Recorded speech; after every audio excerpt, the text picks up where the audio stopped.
To QI, where tonight lice, love handles and lingerie are all lumped together. Let's meet the lacy Jimmy Carr, the lusty Ronnie Ancona, the leggy David Mitchell, and the lamentable Alan Davies.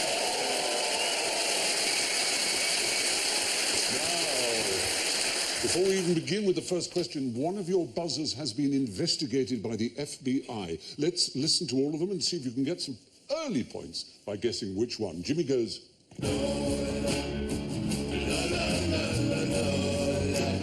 Ronnie goes... Lay across my big breast bed. David goes...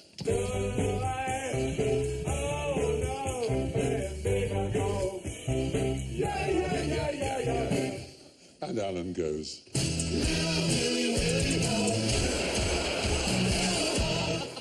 So we've got Little Willie Really Won't Go Home. Your song, do you recognise it? I did. I think I've heard those noises before, but I couldn't put words to it. You seem to know it. Louis. Which I think was investigated by the FBI. Because I think they thought it was a drug reference. They couldn't figure out what the song was about. Worse than... Well, is it worse than drugs? No, it isn't. It's better than... Well, sex. Sex better or worse than drugs when it comes to the FBI? It can be better and worse. Yeah, you're right. Stephen, why can't we do both? One might assist the other. What's sex again? Sorry. So this is the FBI investigated song? They investigated Louis. You. Right. Yes, your song. Because they thought it had very lewd references. We can see what the lyrics actually were. Ah, on that ship I dreamed she there. I smell the rose, in her hair. Filth? Yes, but that's what the lyric was. Ban this filth. What they thought was being sung was, and on that chair, I lay her there, I felt my boner in her... Oh my God. The weird thing is... They wrote a song about my pre-show ritual on it. The weird thing is, if you listen to it, you can see why they thought that.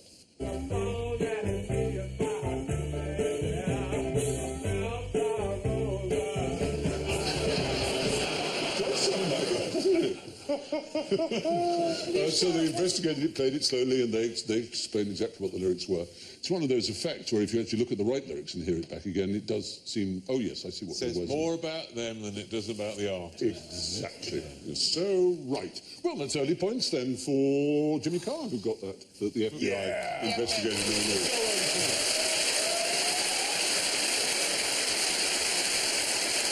Points, early doors. Right, let's begin. What did the man who invented the lava lamp do for leisure? There he is. That's John Malkovich. It does look like John In a Malkovich. Hawaiian shirt. Was he into women? Was he a lover man? Well, he was like that. I can't believe I I did love a that. lover. You know you said that out loud. I know. You said, was he a lover man out loud just now? They all heard. Yeah, Sorry. well, actually, I'm going Have to you got make one? a lava lamp for your edification, pleasure and entertainment. I have here a little tube. This is actually a tube that usually contains tennis balls. And this is a mixture of vegetable oil and water. And I have here a little Quite hard to mix, syringe. by the way, those two things. Yeah, they are. They Because, separate, don't they, David? Yes. so you pump the colour in, and I'm going to use Alka-Seltzer or any effervescent hangover cure pill will do. Are you going to say don't try this at home? Well, you can actually. Honestly, it's not like a Mentos. It's not going to explode. And cue light. Way, there we go. Pop it on, and then as the effervescent works, it begins. Yeah, there we are, beginning to get the effect. And there we are. The colour's now beginning to come into it. And you're getting a sort of lava lamp there, obviously. Professionally, they're made more permanent. A lava lamp, ladies and gentlemen.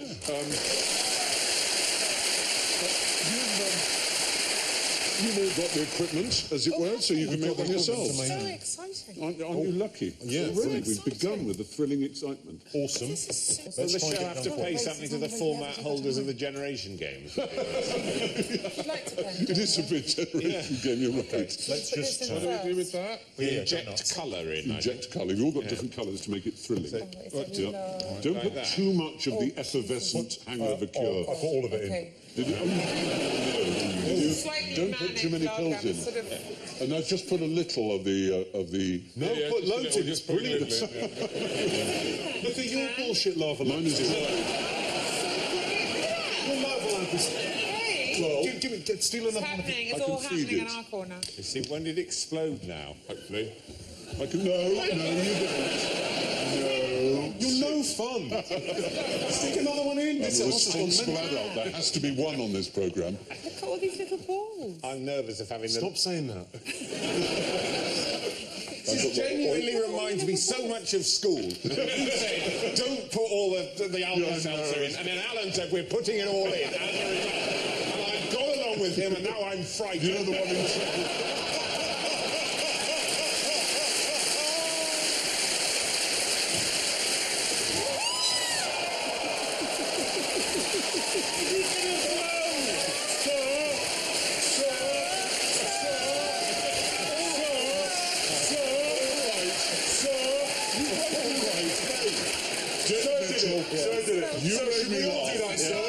You made me laugh, David. I told you before, you're in trouble. It's not funny. There's nothing funny about making people laugh. Hang on, maybe, but oh dear, I've got oily hands. Mitch was taking the lid off, sir. Mitch was taking the lid off. It's not serious.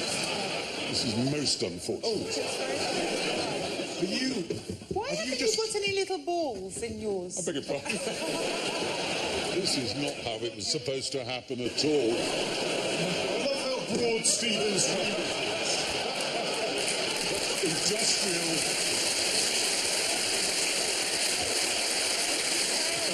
We all know why Aaron has industrial strength tissues.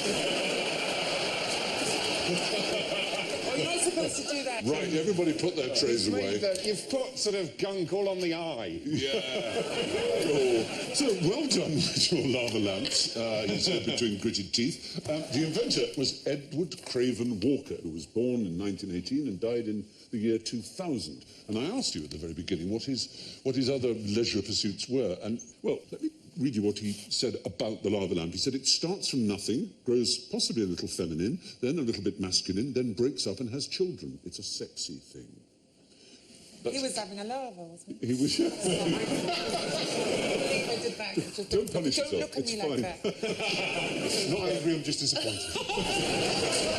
He thought it was like he'd made an organism. A sort of lovely, sexy thing. And he was that kind of a man, I'm afraid. Was he a swinger? Was he one of the He swingers? was pretty much a swinger. Oh, was he? He was a He swinger. directed nudist films.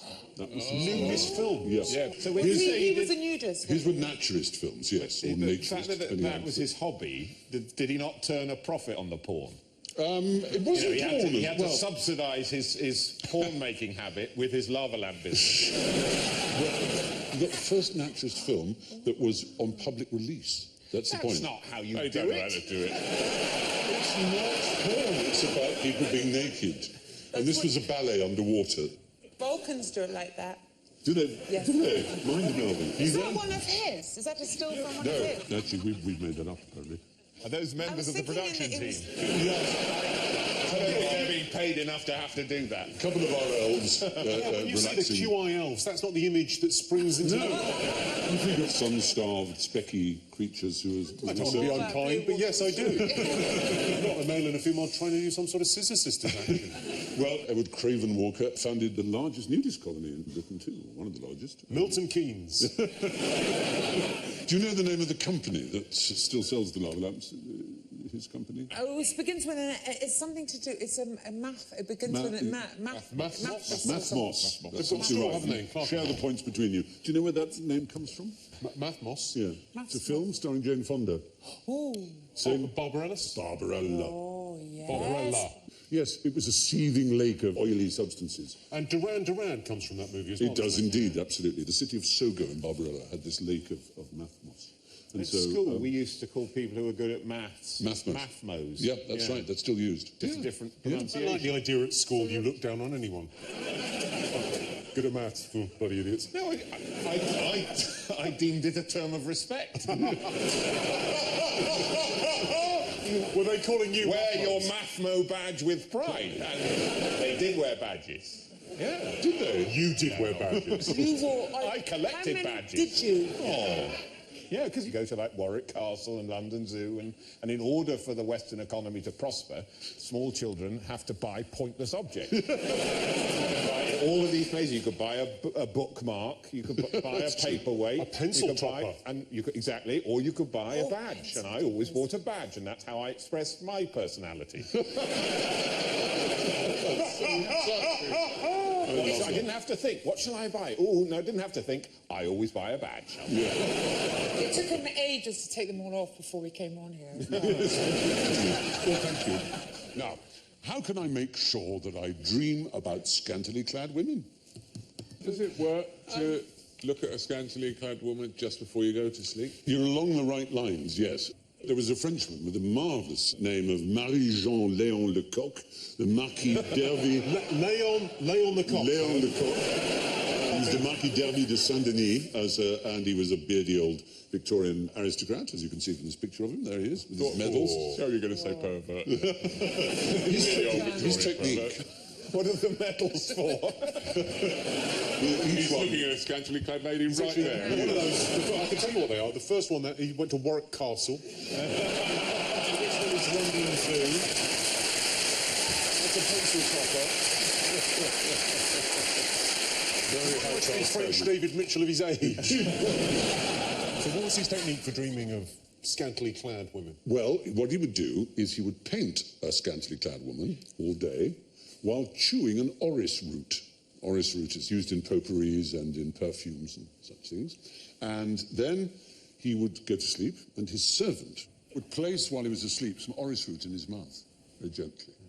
And this would summon up the memory of the scantily clad woman, and he would have what is known technically as a lucid dream, a dream which you're aware of and which you have a kind of control of, a bit like... Presumably it was an improvement for the servant on what he was previously asked to do.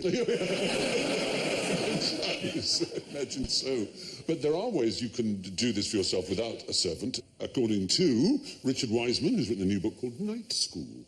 And one of them is you check your watch regularly, as much as you can, being absolutely sure to look at the numbers, the numerals on the watch, throughout the day.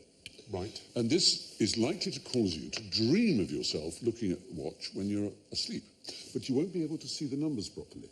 And this forces you somehow to be aware that you're in a dream. You kind of know that you're looking for the numbers and that they're not there. And that kind of puts you in control, in the sort of holodeck of your dream, as it were. I can see a very serious flaw in this man's plan. Yes. What happens if one day, when you're awake, you put on a watch that doesn't have numbers, just has little lines, and you look at it later in the day and you think, oh, brilliant, I'm in a dream. I can do what I like. I'm not really at work. The receptionist from work isn't really here. I can do what I like. It could be like Terry Thomas and call Sir Dennis an old buffoon. Exactly. Well, people will be calling each other old buffoons all the time before you know it. I imagine in that scenario, you woke up in the office, you thought, oh, I'm in a dream. I imagine you would quietly get on with your work. I'm afraid. I'm sad to say, but I think that's what would happen. Apparently 50% of us have had a lucid dream in that sense in our lives, and you're more likely to have one if you are a computer gamer as well. is perhaps not surprising, spending that time that sort of, grand thefting.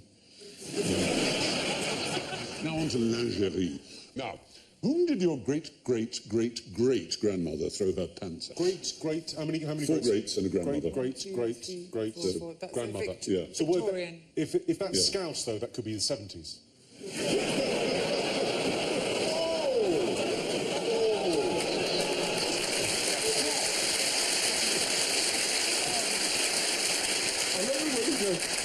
I think they'll be all right. They've got a sense of humour, don't panic. Can you do the next 5 minutes in a Scouse voice so that we won't get letters of complaint? Okay. Okay then. What are you going to say? That's good. I want some chicken and a can of Coke. I can only do Scouse if I say, I want some chicken and a can of Coke. That's all they say, isn't it? Sorry, no. They've got a sense of humour. Let's get on to something Disgraceful. Let's get on to Israel or something less contentious. Would it be kind of like at the time, so we're talking, that would be about around 1850? Early Victorian era. So didn't they get the celebrities of the time were people who were doing useful things like Isambard, Kingdom Brunel or someone? No. No one does suspension like him. I love his cantilevers.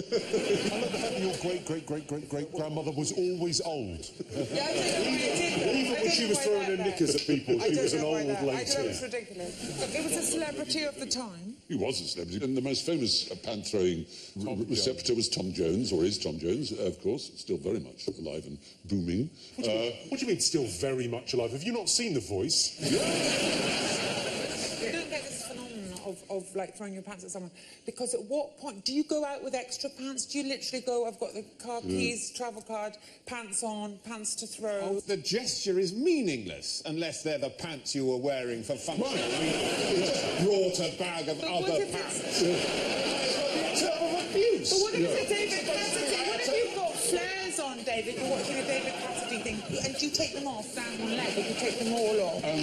We still haven't clearly Garibaldi. Not Garibaldi. So we're talking You're in the right area with He was music. popular, Yes, but he Garibaldi. wasn't a musician. Oh, right. Yeah. Is it composer? Bourbon, custard cream. Composer, but a performer, the most extraordinary performer of his day. Liszt. Franz Liszt is the right answer. Absolutely. Well done. We got there. It looks more as if you've been attacked by a swarm of bees, but that is supposed to indicate ladies and their husbands trying to restrain them. These women, some of them fainting, throwing kisses. You can see they're absolutely rapturous. And they were completely astounded by this man, his virtuosity. Was he as good as Liberace? I knew that what I'm saying. Look at him, he's livid. He was an astounding composer as well as a remarkable pianist. And, of course, he was exploiting the new developments in pianos and the arrival of the pianoforte as opposed to the forte piano, which preceded it. And he was remarkable for many other reasons as well. He had affairs with a lot of people, including Lola Montez. Do you know of Lola Montez? It's an extraordinary Irish woman who had an affair with Ludwig of Bavaria and caused a revolution in Bavaria, in fact. There she is. And he then, amazingly, Liszt became an abbé, an abbot, essentially, a man of the cloth. He was very thin and tall, Charles Halley said. His perfectly lank hair so long that it spreads over his shoulders, which looks very odd. When he gets excited and gesticulates, it falls right over his face, and one sees nothing of his nose. So he was like an old English sheepdog, perhaps, in that sense. He had Olga Janina, who was a former pupil with whom he'd had a fling, who pursued him all over Europe and eventually got so upset and hysterical that she stalked him and tried to stab him and commit suicide. So he really, he was a star. I mean, a real star. It's a very odd thing, that. The idea that the guy that killed John Lennon was such a huge fan of John Lennon. It's a very weird thing when people get kills so... the thing he loves. Let this be known. Brave man does it with a sword, the coward... How many fans have you got, Jimmy? Not enough to be worried. It's a lovely level of fame, a comedian, I think. People come up and tell you jokes all day, which is very pleasant, but no one's ever outside your house going, I made you a cake. It's always the Daily Mail, Jimmy. They're always out. They're happy. So, the ladies went loopy for Liszt, the Justin Bieber of his day. That's hardly right. Come on. But, All right, he was Harry a Styles. Great stop it. He was a genius.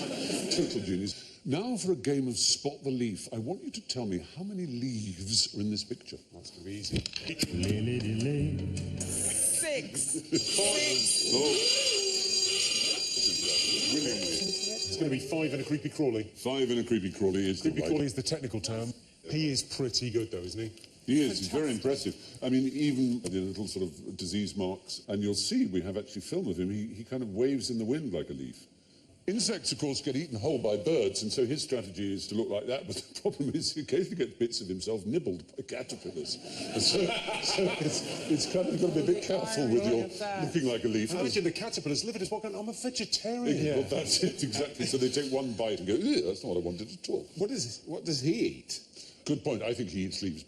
So he eats- looks like his own lunch. Yes. That would disturb me if I... Hoisted by your own petard. Somewhat, If definitely. I looked at myself in the mirror and I looked like some delicious mashed potato, you know, the way I do. It doesn't do my self-esteem any good. Do you think he ever looks at his wife and goes, "Oh, she looks amazing. Tasty, yeah, very tasty. I'm ravenous." It's Philidae, called walking leaves, or leaf insects, many other things. They're found in Southeast Asia and Australia. But we have also the satanic leaf-tailed gecko, which looks like an autumnal leaf. That is Isn't that good? extraordinary. Because it's in the dry deciduous forests of Madagascar. And there it can he curls only up like a curled up That's leaf. Yeah. amazing. That's amazing. But can he only come out in autumn? Well, it's an interesting point. I've been to the deciduous forests of Madagascar, and it was in the summer, and there was so much dead litter on the ground. It's dry. They are dry forests. yeah. So I think he's probably all year round. It's kind of okay to be on this kind of stuff on. There he is. Amazing, really. Either that or living in the 70s, he'd be fine, wouldn't he? Yeah. Or they don't exist and someone's drawn eyes on a leaf. Worth considering that. Now, there's rather astonishing. There's a plant that's a master of disguise. See if you can spot which plant. Looks like a badger. I mean, I would say if it's trying to not look like a plant, it's failed.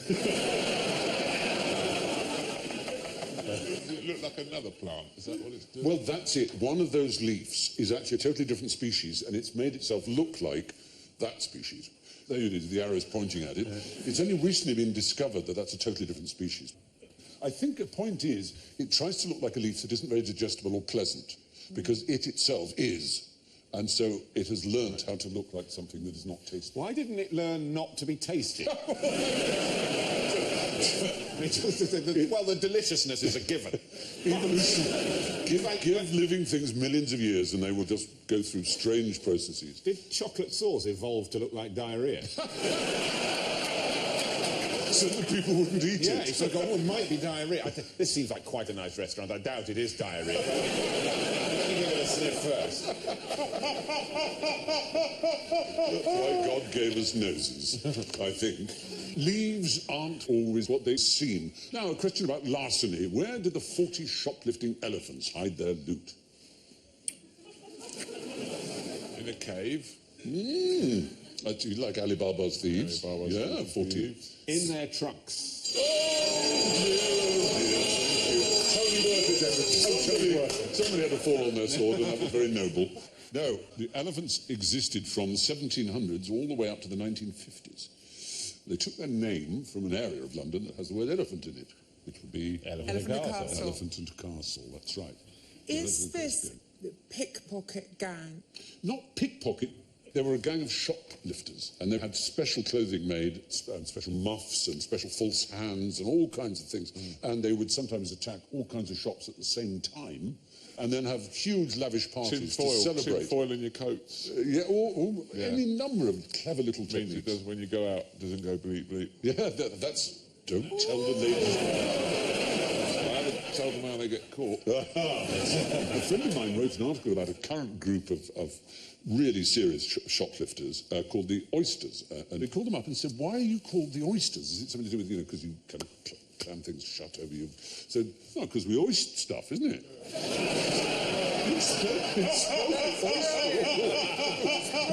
You had to go through and change the spell to a global search and replace to Oyster. But these were Oysters. Oyster cult. Yeah, the Oyster. We know other things about real elephants who are criminals. In 2013, not that long ago, the second tallest elephant in India was arrested for murder. It's rather unfair. Did it run amok? Because that's what they do. Isn't They it? always run amok, They that's run the amok. phrase. There was an elephant that was hung. Is that the one you're talking about? The elephant that was hung? I think they're all pretty well hung. Yeah, there was one that was hanged. You're absolutely right. We've covered this. I heard about some criminals a smuggler. Do you know this story? It's a famous story, like from Pakistan to Afghanistan. There was a famous smuggler who was like used to smuggle things across the border. Right. He was known as a brilliant smuggler, and they used to stop him at border control, and they would check these elephants and do like, what have you got here? Go through all the bags, and they could never find the contraband. And eventually he was retiring. They said, look, you've got to tell us. One of the guys bumps into him. What were you smuggling all those years? He went, elephants. There's something about that that's entirely beautiful. So the 40 elephants were lady shoplifters with lots of loot in their muffs. Who has the world's largest love handles and what do they use them for? Eric Pickles. Oh, dear!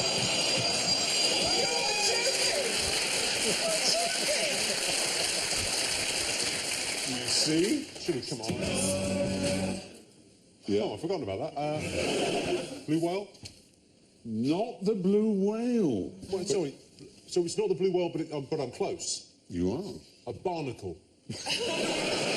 Stay with cetaceous creatures. Stay with a mammal. It's a that whale. lives in the It's sea. a type It's a of whale. It's a whale. And it begins with a B. Blue whale. Have another look, Stephen, because I'm pretty sure I got it right. There are other kinds of whale that begin with a B. There's Bum whale, bull there's a whale, bowhead. Well, big whale. What's the Big most whale. famous and expensive kind of caviar? Beluga. Beluga whale. Yes. There one is. Look at it, that was going, hello! Flying with something. I'm the whale now!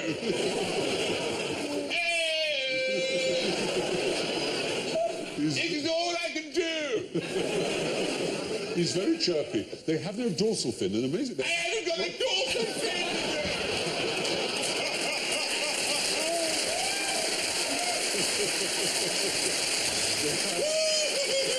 I don't feel the cold. I don't feel it. They don't because of their blubber. It's all the blubber. And they have midriff blubber, which they can Feel control. the love handles, baby. They control their love handles with special muscles, so that's how they move around, and that's how they, you know. That's how I roll. That's how they roll. Exactly right.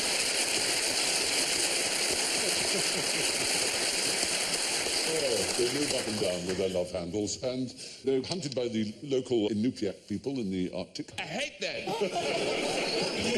You've got a career in animation ahead of you. It's like Richard Attenborough's programmes have been revoiced by South Park. There is no show that wouldn't be improved by being It's true.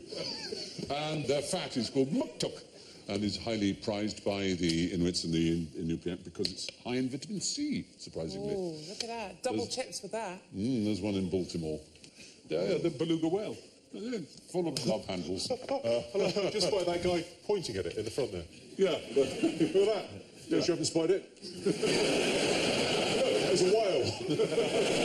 The other guy's pointing as well. There he is. Spied it. There he is. Where is it? You can't see. He's there. He's there. The other guy there. He's there. Sorry, I don't recognise anything who's not wearing a hat. Anyway, the beluga whales steady themselves with the world's largest love handles. All that we caught, we left behind, and carry away all that we did not catch. What am I talking about? Venereal disease.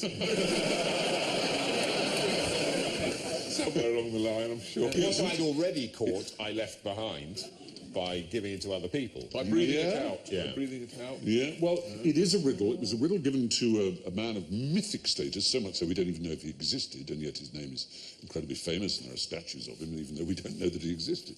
King Arthur. No, older than that, an oracle, the most famous of the oracles in the Western canon of Delphi, Delphi. Yeah, told him that he would die on the island of Ios and that he should beware the riddles of young children. And this man went round the Greek islands as a minstrel, because that's what he did. He sang poems to a lyre. So they were lyric, but they're known as epic, in fact. The great epic poems of Greek civilization, the two are Homer, and it's Homer we're thinking of. And Homer supposedly, in this story, went to Ios where he encountered a group of fisher boys. He went to Ios, but the guy just said don't go. I know, but this just always died, happens in Greek myths when to do with the Delphi. I mean, think of Oedipus. Don't listen. Well, sometimes the oracle is sort of quite enigmatic very, and difficult. yes. But if he said, don't go to Ios, That's really you know. Anyway, Homer went to Ios and he encountered a group of fisher boys. He asked them what they'd caught, and they gave him this riddle. And I'll repeat it again. All that we caught, we left behind, and carry away all that we did not catch.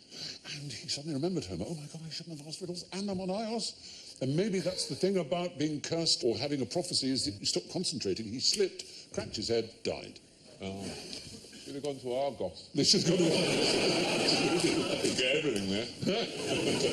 Argos was Jason's ship, of course, wasn't it? It's the Argonauts. Yes. Yeah. Yes. Yes. The Argos, the chain, they call their staff Argonauts to this day. Oh, do they? No.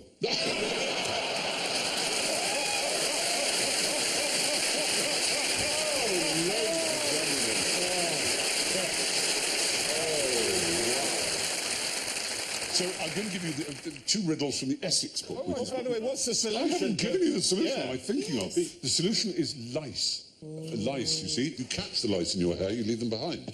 Yes. And you carry away those you don't catch because they're stuck in your hair. The nits. Yeah, the nits, exactly. Those are The the worst nits fishermen ever. The nits. I know. But I've got the Essex book, one of the great Anglo-Saxon Oh, I've books. got an Essex it's riddle. filled with riddles. No, Exeter, sorry. Oh, sorry. So go on then with your Essex riddle. You know you want to say it. How do you turn the lights on after sex? Open the car Open the door. Oh! So, moving way west, all the way to Devon, we're next to one of the great works of Anglo-Saxon literature, the Exeter books. Written in the 10th century, contains more than 90 riddles, most of which are rather rude. Here's one. My stem is erect. I stand up over the bed, hairy somewhere down below. A peasant's daughter lays her hand on me, seizes me, red, plunders my head, confines me in a stronghold. Wet be that eye. What is being referred to? Shagging. My junk. Surely it's shagging. That's the point, it's a riddle. So there is Makes you think that it's full double entendre. So Right, it's obviously made to sound like a penis. Is it a plant or something? It is a plant, but wet be that eye. What plant wets your eye? And it's hairy down below when you pull it out of the ground. Like a novelty flower. Audience? You must feel ashamed of yourself. Another one. A curiosity hangs by the thigh of a man under its master's cloak. It is pierced through in the front. It is stiff and hard, and when the man pulls up his own robe above his knee, he means to poke with the head of his hanging thing, that familiar hole of matching length, which he has often filled before. Just kiss me, Steve. all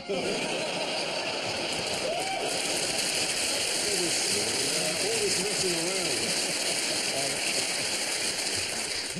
Sounds like shagging again. It does. It hangs by his thigh. It's a hilt of a sword. Keys is the right answer. It's a key. It's a key. A curiosity hangs by the thigh of a man. He's obviously hanging up by the belt. Under its master's cloak. It's pierced through in the front, as it is. Pierced piece of iron. Sure. It is stiff and hard. No question about that. When the man pulls up his own robe above his knee, he means to poke with the head of his hanging thing that familiar hole of matching length, which is the keyhole, which he has often filled before. Because he's unlocked the door before. And it's a key, so much more Quite time clever. on their hands, didn't they? They did have time on their hands. That's absolutely It's a right. job for today. Let's find an incredibly rude way of referring to a key. And they were presumably religious figures because they were reading and writing in the 10th century. You know? So there you are. Now for the riddle of the sphincter that we call general ignorance. Fingers on mushroomoids, please. How many Spartans died at the Battle of Thermopylae? Oh. This could be 300. Well, I saw a documentary about this, Yeah. and I'm pretty sure it's definitely 300. The film is called 300. Is there not a thing that one... Because there weren't just Spartans there. Sparta! There were... That is how it's pronounced. There weren't just Spartans. There were other... But I think one of the Spartans sound... There was a nasty. narrow coastal pass that was defended just by Spartans, 300 of them, plus their king, played by Gerard Butler, who was Spartan, called... The 301st? His name was... He was the 301st. Leon... Leonidas, if you prefer. Leonidas. He's now got a chain of chocolate shops. I was brought up to call him Leonidas, but Leonidas seems to be the way now. I don't know. Who knows? But Leonidas or Leonidas, thank you. He defended a narrow coastal pass, and so they're 301. Only 299 Spartans died, though, so it leaves 2 who didn't. And Leonidas did. 2 survived because they never took part. Mike and Bernie Winters. A lot of nudity going on, which was a very Spartan thing. Yeah. Oh, he's got this sword. The couple by the tree seemed very fond of each other, one's grasping the nipple of the other. Their swords casually laid against so them. much effort and not put your pants on. Something about one of the ones that they were ashamed. They were desperately ashamed. One called rather wonderfully Pantitties. It's a bit like... You mean Pantitis? There was an MP who was introduced to Churchill, whose name was Bossum, and Churchill said neither one thing nor the other. But anyway, Pantitties or Pant-Titties or whatever he was, Pantites, went off to deliver a diplomatic message, apparently, an embassy, and he hanged himself from shame when he got back and saw that he was the only survivor. In fact, he wasn't the only survivor, because Eurytus couldn't fight because of an eye infection. The Spartans have taken all the credit for the winning of the Battle of Thermopylae, but it was very much a combined effort with the Athenians, who were their allies at the time. Herodotus, known as the father of history, who was born 4 years after the battle, is the closest contemporary source, and he estimated the Greeks numbered about 5,000. He was born 4 years after it happened. Yeah, but he's the closest. best we can do. Yeah, I'm afraid so. That's all right, then. No one else wrote. That's no one better else. than a lot of ancient history. The father of history, what's he called? Herodotus. Herodotus. Because it must have been a lot easier when he was around. I'm not having a go at him. No, it's a very fair But less point. things had happened back then. Fewer things. Yes. I think. Common usage. Common usage. It's so like being back at school, it's unbelievable. Apparently you can say less or if you want to now.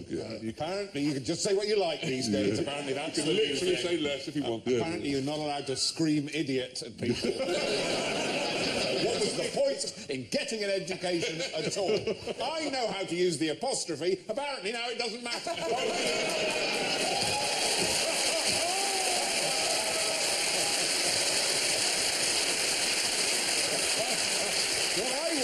I want the time it took me to learn that back. You need to be less bothered about this, or fewer bothered. You need to be fewer bothered about this kind of thing. Just let it go. Be fewer upset.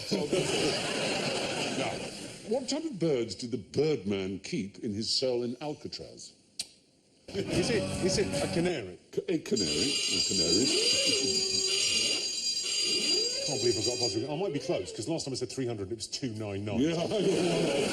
Canary. Did he keep them in the cell? Did they come to the window? I can't remember the film now. It's Burt Lancaster, wasn't it? It wasn't allowed, is the right... Well done, audience. Very good. You weren't allowed birds in your cell, were you? No. He was in his previous prison, which is why he was called the Birdman. And he ended up in Alcatraz, which is why I suppose he was called the Birdman of Alcatraz. But he was an amazing expert on canaries, so that was his bird of choice. And sparrows. I know, but he didn't keep them in 299, I was one away. Canaries, I said canaries. And his name... What do you want from me? Do you know his name? Robert Franklin Stroud. And he was moved to the Great Rock, as they call it, from which no one escapes. According to Patrick McGowan. Rock. Yes. I think Sean Connery got out, yeah. Patrick McGowan. Rock. Yes. Welcome to the Rock. One more time, we'll go again. Welcome to the Rock. Okay.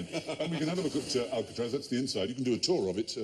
I've done a tour of it. Have you? It's great. I liked it a lot, but they used to put people in the cells. All the cell doors, they can open them from one end or they slide because they don't have doors that open. Yes, that's right. They just put prisoners in them, tourists, I mean, in them, and then one day they couldn't get them out. So they had some tourists in there for 10 hours, and lots of other tourists coming past. Who all suddenly were on much better behaviour. They didn't buy anything from the gift shop. You can see it very clearly from San Francisco. It looks so near, and it was quite easy to escape from your jail and swim, but nobody survived the swim, even though it seems quite a short distance, because really the current, currents isn't are it? so strong. Oh, Yeah. right. He's swept away. And Alcatraz, of course, is a word of what origin, would you imagine? Mexico. Well, imagine Spanish language, yes, indeed. And a lot of the Spanish words come from... Spain.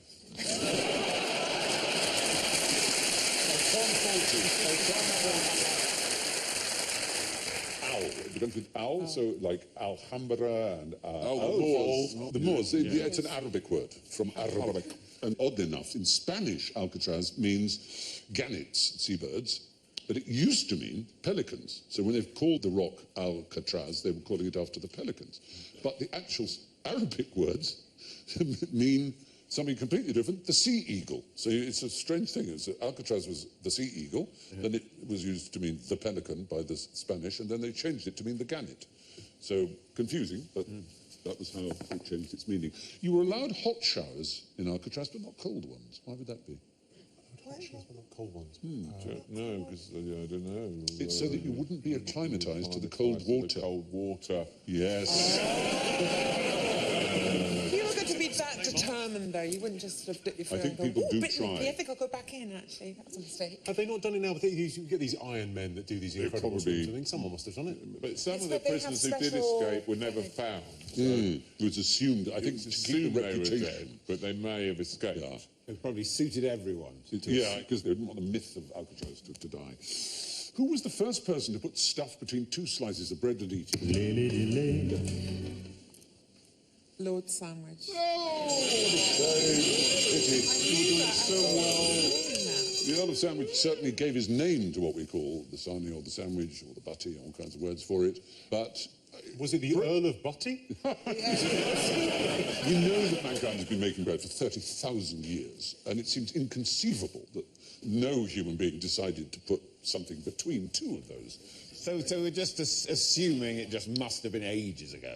Well, yes, we do know for a fact that 1,200 years ago there was a Hillel the Elder, a rabbi in 1st century BC, first person known to have made meat in a sandwich. He started the Passover custom, putting a mixture of chopped nuts, apples, spices and wine between two flatbreads. That's the Peshwari naan. Well, it's, Oh, no, you've said One Peshwari. right now, wouldn't you? We're just mopping up the end. The bag with with all the almonds and the coconut in it. We put in a good shift, shall we? I'm drooling. I prefer a plain naan. Oh, what's the matter with you? You got a badge Always for that, one, have you? isn't it? Every day. Got a badge for like a plain naan, have you? So we'll have 5 Peshwari nuns and one for him. So anyway, John Montagu was the 4th Earl of Sandwich. Certainly gave his name to it in our culture, as it were. He's on Gogglebox now, the Earl of Sandwich. Is he?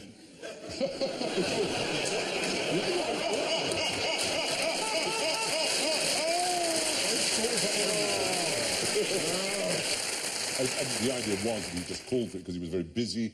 Most people think gambling, because he was an inveterate gambler, though his biographer says actually he was very busy with his ministerial work. He was Postmaster General, he was First Lord of the Admiralty. Before Never mind all that. When he got together with Mr. Branston, Well, it was when they got together, it was moida. So anyway, that's the last of the questions. Let's see who's Victor Ludorum.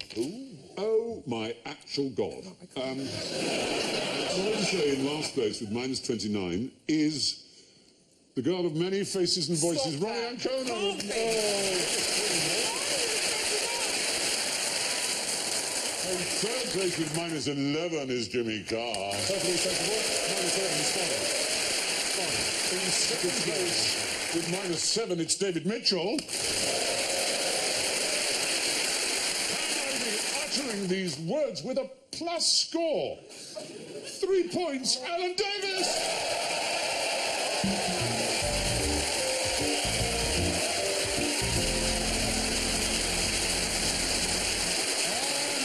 All from Ronnie, Jimmy, David, Alan and me, and I leave you with the last words of Nancy Lady Astor. Waking up to find her bed surrounded by her entire family as she was dying, she said, "Am I dying? Or is it my birthday? Good night."